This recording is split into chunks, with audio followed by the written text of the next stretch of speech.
This is DW News live from Berlin. This will not be another long night trying to save Greece from a debt disaster.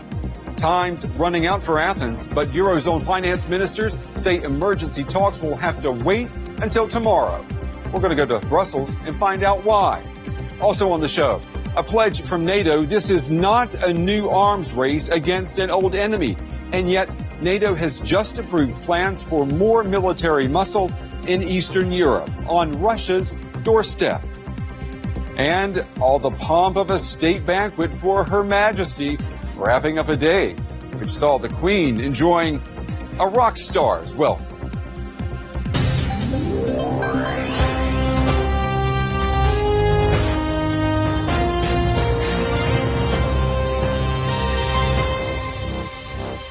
I'm Brent Goff in Berlin. It's good to have you with us. In just the last hour, Eurozone finance ministers have decided to postpone emergency talks on the Greek debt crisis. Now, those talks had just started, and only an hour into them came the news: we will sleep on it one more night. Just before the meeting was set to begin in Brussels, the German finance minister, Wolfgang Schäuble, said he is not optimistic about a breakthrough.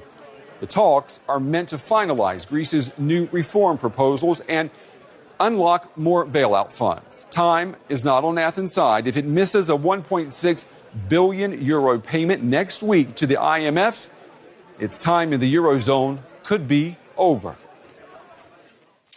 Well, our correspondent, Georg Mattes, is in Brussels. He's watching this story for us. Georg, good evening. So what's going on? Why this delay?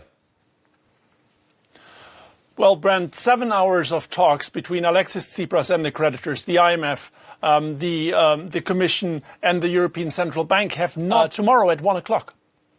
All right. Well, we know where you will be tomorrow at 1 o'clock. Georg Mattes for us there in Brussels. Georg, thank you very much. And we know where you are, Ben. You're right here with us to give us what, an economics lesson? An economics history lesson. I'm not going to go too far back into history, though, because it's all about Greece, and I'm sure you know all about it yourself. A country fighting for its future, teetering on the brink of bankruptcy, drowning in debt, and in need of another lifeline. Who's going to save the Greeks? Or can they save themselves? Emergency stations for the Eurozone and the monetary bloc's ministers. But actually, it's not like they're dealing with a new problem. They've been fighting this fight for over 5 years. During his term in office, former Greek Prime Minister George Papandreou revealed... You sure haven't. I'll be back later with more business. First, back to Brent with some important developments for NATO. That's exactly right, Ben. Thank you very much. The Secretary General of NATO, as you know, is Jens Stoltenberg. Now, he denied today that the security alliance, there he is, he denied that the security alliance is about to revive the Cold War with Russia. That came after a meeting of defense ministers. But the military posturing between East and West is increasing because of the conflict in Ukraine. And he did say NATO has to protect its member states. Germany is playing a key part in that process. Our very own Max Hoffman reports from Brussels. National interests. Well, the Boston bomber, Dzhokhar Tsarnaev, has apologized to his victims for the first time. He made that apology in a court hearing shortly before being formally sentenced to death. Tsarnaev and his brother killed 4 and injured 264 people after planting bombs at the finish line of the Boston Marathon in April 2013. The United States will no longer prosecute families who pay ransoms to hostage takers. President Obama said the American government needs to be more sensitive to the needs of captive families. All right, we're going to take a break. We'll be right back. Stay with us.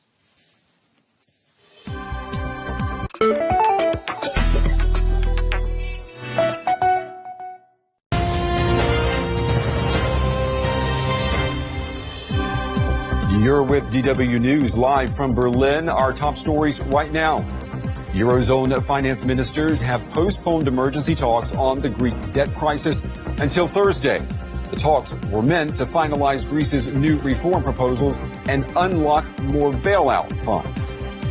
NATO defense ministers agreed to bolster the alliance's military presence in the east.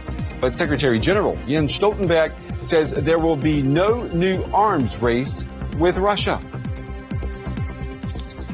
Well, here in Berlin, large crowds have turned out to welcome Britain's Queen Elizabeth. This is the start of a 4-day German tour for the British monarch and her husband, Prince Philip. It's also the regal event for royal watchers here in the German capital. Her Majesty has been keeping up a whirlwind pace with also finding time for, believe it or not, intellectual pursuits. As part of her visit to the German capital, Queen Elizabeth paid a visit to Berlin. What's going on the ground? A fitting end, perhaps, to 3 days of discussion about media and foreign policy in the digital age. From Deutsche Welle's Director General, a final word on the importance of high-quality journalism. Values such as freedom of speech, freedom of the press, freedom to express your own opinion. Those are the values that Deutsche Welle stands for. More than 2,000 participants.